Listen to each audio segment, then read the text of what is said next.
Praise the Lord. தேவனுடைய பிள்ளைகள் மிகவும் எச்சரிக்கையாக இருக்க வேண்டிய ஒரு காலகட்டத்தில் நாம் வந்திருக்கிறோம். 2 பேதுரு 2வது அதிகாரம் அந்த ஒன்றிலிருந்து சில வசனங்களை பார்க்கும்போது, கள்ள தீர்க்கதரிசிகளும் ஜனங்களுக்குள்ள இருந்தார்கள், அப்படியே உங்களுக்குள்ளும் கள்ள போதகர்கள் இருப்பார்கள். அவர்கள் கேட்டுக்கு எதுவான வேத பொருட்களை தந்திரமாய் நுழைய பண்ணி தங்களை கிரயத்திற்கு கொண்ட ஆண்டவரை மறுதலித்து தங்களுக்கு தீவிரமான அழிவை வருவித்துக் கொள்வார்கள். அவர்களுடைய கெட்ட நடக்கைகளை அநேகர் பின்பற்றுவார்கள். அவர்கள் நிமித்தம் சத்திய மார்க்கம் தூஷிக்கப்படும் என்று வேதம் சொல்லுகிறது. விதமாக இந்த நாட்களில் அநேக ஊழியங்கள் கள்ள போதகர்கள் எழுப்பி விட்டார்கள். அவர்களுடைய கெட்ட நடக்கைகளை அநேகர் பின்பற்றுவார் என்று கர்த்தருடைய வேதம் சொல்லுகிறது. அதனால் தேவனுடைய பிள்ளைகளாகிய ஒவ்வொருவரும் இந்த நாட்களில் மிக மிக எச்சரிக்கை இருக்க வேண்டிய ஒரு காலகட்டத்தில் நம்ம இருக்கிறோம். யூதாவின் புத்தகத்தில் இப்படி சொல்லப்பட்டிருக்கிறது 4ஆம் வசனம், ஏனென்றால் நமது தேவனுடைய கிருபையை காம விகாரத்துக்கு ஏதுவாய் புரட்டி ஒன்றான ஆண்டவராகிய தேவனை நம்முடைய கர்த்தராகிய இயேசு கிறிஸ்து மறுதலிக்கிற பக்தியற்றவர்களாகிய சிலர் பக்க வழியா நுழைந்திருக்கிறார் வேதம் சொல்லுகிறது. தேவனுடைய கிருபையை காம விகாரத்திற்கு ஏதுவாய் புரட்டுகிற கூட்டம், பாவம் பெருகிற இடத்தில் கிருபை பெருகும் என்று சொல்லப்பட்ட வேத வசனத்தை தங்களுக்கு சாதகமாக வளைக்கிறாங்க.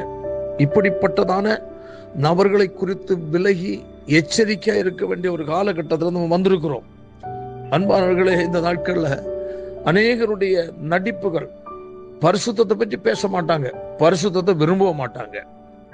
மட்டுமல்ல, பரலோக ராஜ்யத்துக்குரிய ஆயத்தத்தை குறித்து பேச மாட்டாங்க.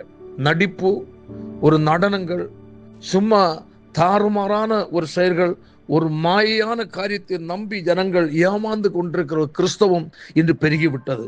தேவ ஜனம் எச்சரிக்கையா இருங்கள்.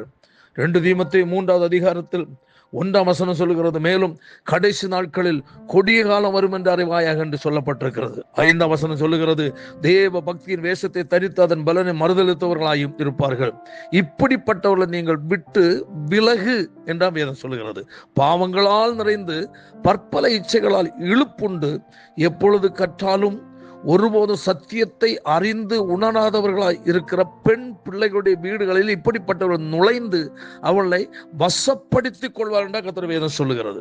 இப்படிப்பட்ட பெருங்கூட்டம் கர்த்தருடைய ஊழியம் என்றுள்ள ஒரு போர்வையில் அநேகர் ஏமாற்றுக்காரர்களும் வித்தை காட்டுகிறவர்களும் நடிக்கிறவர்களும் நடனம் ஆடுகிறவர்களும் ஜனங்களை ஏமாற்றி காணிக்கைகளை தங்கள் வசப்படுத்துவதற்காக பல நிலை திரளாக பெருகிவிட்டார்கள்.